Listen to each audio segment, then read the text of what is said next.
কেমন আছো? ভালো আছি বাজান। তুই আইছস? তুই কি ভালো আছিস বাজান? আমি ভালো আছি। উঠো, দাঁড়াও। আমি না একটা ভুল করে ফেলেছি। তোমারে না জানায় আমি বিয়ে করে ফেলেছি। এই যে তোমার ছেলের মা, সালাম করো, সালাম করো। কি কইছ বাজান? আমার না জানাই বিয়ে করে ফেলাইলি? বোমা কই বোমা? দে একটু। এই ছাড়ুন।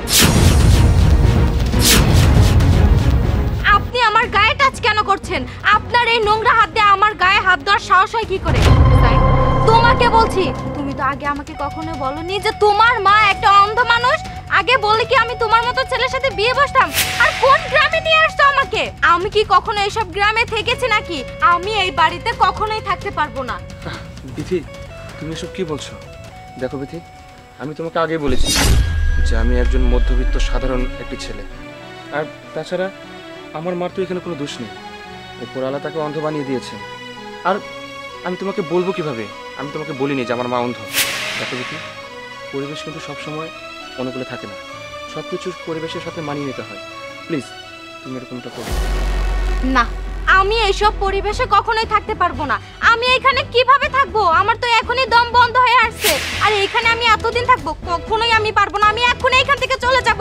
বোমা দেহ, আমরা গরিব মানুষ হইলে কি হবো, কিন্তু তুমি যখন আমগর বাড়ি আই পড়ছো, তোমারে ভালো রাখার জন্য যা কিছু করা লাগে আমি করবো।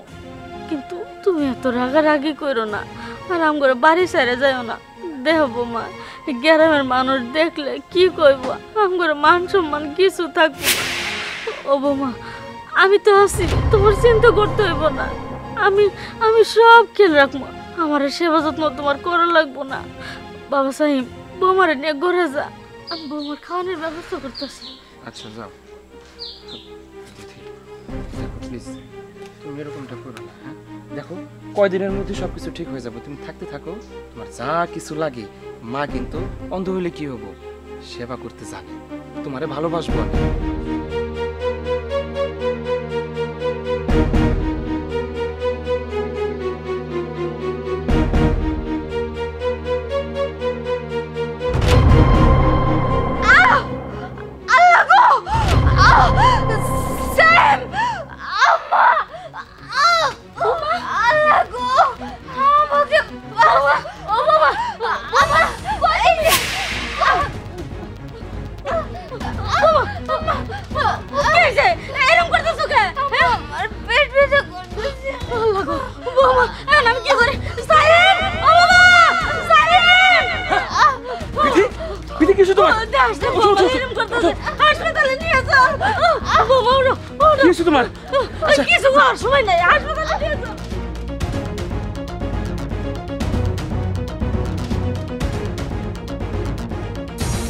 অপারেশন সাকসেসফুল, এখন কোনো টেনশনের কারণ নাই।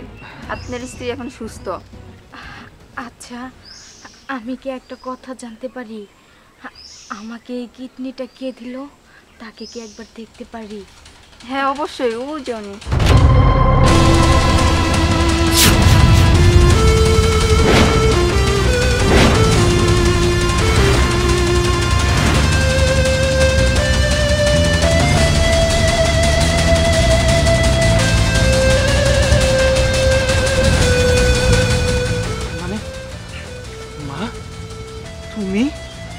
কিডনি দিছো বিথিরে? মা, তোমার তো শরীর অসুস্থ, তুমি এই বয়সে বিথিরে কিডনি দিলা? দেখো, সেই মায়েরে তুমি দিনের পর দিন অত্যাচার করে গেছো, সেটা খাওয়ান পর্যন্ত দাও নাই। সেই মায় আজকে নিজের চিন্তা বাদ দিয়া তোমার কিডনি দিয়ে জীবন বাঁচাইছে। জানো বিথি, তুমি যে গতকালকে অসুস্থ হয়েছিলা, আমার মায়ে কিন্তু তোমার হাসপাতাল নিয়ে এসেছে। কিন্তু আমি নিজেও জানি না এত বড় কামটা মা যে করছে, আমার জানাই নাই। দেখো দেখো কত মহৎ আমার মা। তুমি আমার সংসারে থাইকা তুমি আমার মায়ের মনটা বুঝতে পারো নাই। দিনের পর দিন এইভাবে অত্যাচার করছো, আমি ভাবতেও পারি না তোমার মতো মাইয়ার আমি ভালোবাসে বিয়ে করে বাড়িতে নিয়ে আইছি। ছি, তুমি এত ছোট। তুমি চুপ কর বাজার, চুপ কর, রাগারাগি করিস না। বৌমা তো ছোট মানুষ, বুঝে নাই। আর তাছাড়া কেন লাগে কিডনি দিব না কো? তুই তো বৌমারে ভালোবাসে বিয়ে করে নিয়েছিস, আমরা তো গরিব মানুষ, বেশি কিছু দেওয়ার পাই না। আমি আর কয়দিনই বাঁচতাম, সেই জন্য আমি চাই তুমি আর বৌমা ভালো থাক, তোর সংসারটা সুখে হোক। এই জন্য বৌমার জীবনটা বাঁচানোর জন্য আমি কিডনি দিছি। তুই যেন ভালো থাক, তুই তো বৌমারে ভালোবাসো। ও বাজান, তুই রাগারাগি করিস না। বৌমা, ও বৌমা, তোমার আমি একটা অনুরোধ করি, তুমি আমার পোলাটারে না আর কষ্ট দিও না, রাগারাগি করো না। ও তোমার অনেক ভালোবাসে। আমি আর কয়দিন বসবো, আমার এই অনুরোধটা রাখো গো বৌমা। আম্মা, আমি আজকের পর থেকে আপনাকে সব কথা শুনবো। এতদিন আমি আপনাকে ভুল বুঝছিলাম, আপনি আমাকে মাফ করে দেন। আজকের পর থেকে আমি আপনার সব কথা শুনবো। আমি আপনার উপর দিনের পর দিন, রাতের পর রাত এত অত্যাচার করছি, এত নির্যাতন করছি, তারপরেও আপনি আমার অসুস্থের সময় আর কেউ পাশে ছিল না আমার, শুধু আপনি ছিলেন। আপনি আমাকে বাঁচাইছেন, আপনি এত বড় ত্যাগ স্বীকার করছেন আমার লেগে, আপনি আমাকে কিডনি দিয়ে বাঁচাইছেন। আম্মা, আপনি তো আমার শাশুড়ি না, আপনি আমার মা।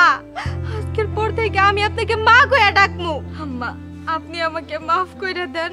আপনি যদি আমাকে মাফ না করেন, ওই উপর আল্লাহ তাআলাও আমাকে মাফ করব না। আম্মা, ঠিক আছে বৌমা, আমি তোমার মাফ করে দিছি।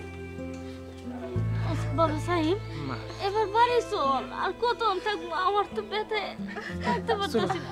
আস্তে আস্তে সাবধানে।